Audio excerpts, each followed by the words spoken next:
Words stick. When words stick. Brian Paxton.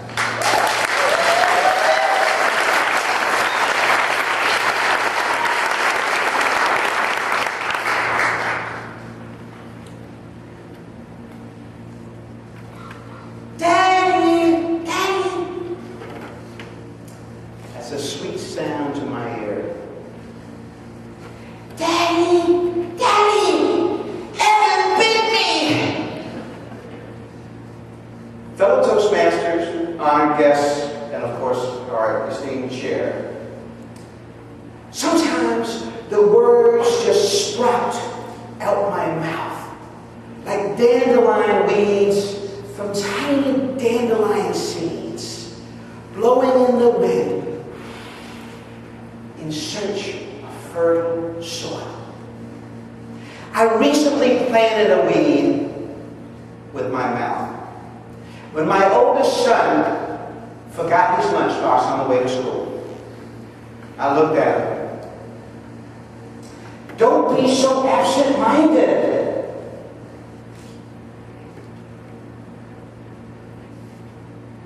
His eyes filled with disappointment.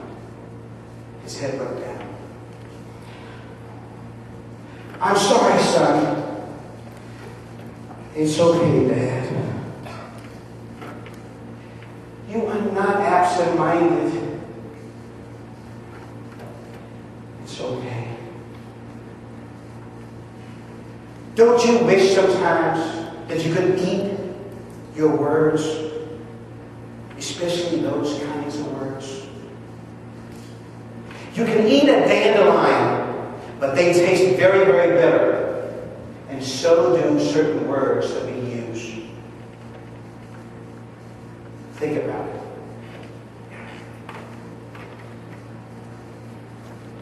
I tell you what. My son is in the back here. He's 10 years old today. And I want to promise him right here, right now, that I will watch my words from this point forward. Because he is not absent-minded.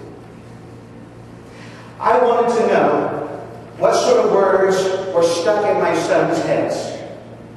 I have two sons. One day, as we were walking to school, I was late again. I forgot my car keys, and I heard a little tiny voice behind me.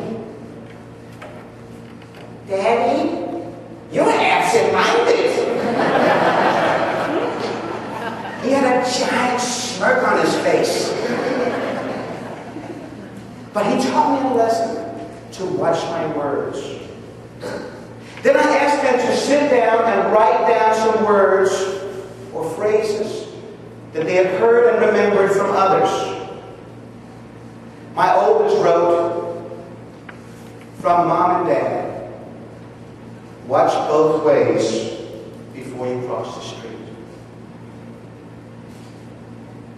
My youngest wrote, from Dad, does a bear crap in the woods?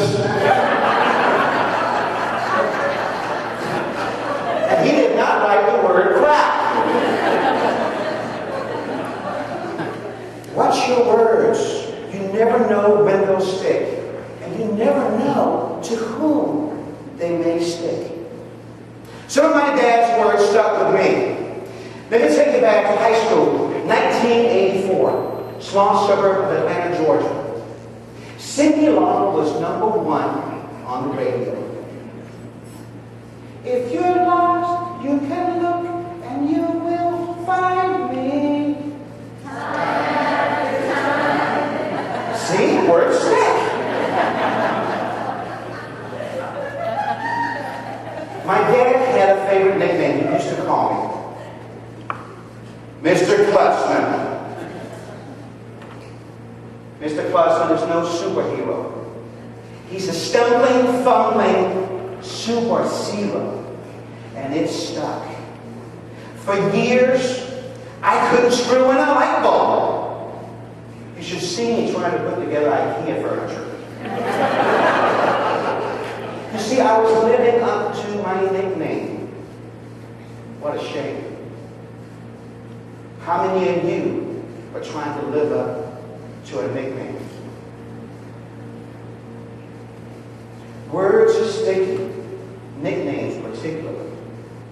My dad's stickiest words came in 1995 as I sat in my tiny studio apartment in Hollywood, California on my 486. That's a computer, an old computer. He had begged me for weeks to come home and visit the family. But I was broke. I could not afford a plane ticket home. And as I sat down to write my email, this long, soul-bearing email to my dad, I felt an emotion tapping down my spine, banging away like little steel letters on an old typewriter. S-H-A-M-E. Shame was riding my tailbone like a jockey clinging on to his horse. And I was feeling a lot of pain and remorse. I hit send. Hope Dad does not call me Mr. Paxton. The reply came quickly. It was in all caps, as usual. I don't think my dad knows how to turn it off. I understand, period. We've all been there once or twice in life. You are not alone. What? I'm not alone? Of course, what my dad meant that we are never alone. No matter what we're going through in life, no matter how much pain you're feeling, no matter what big challenges are ahead, you are never alone. Those words have stuck.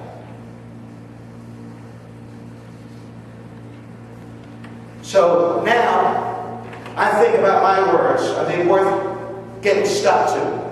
And I urge all of you, think about the words you utter.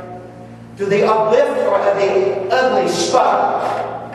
And if you ever wonder if words stink, I got one word for you. There's a bear crap in the woods.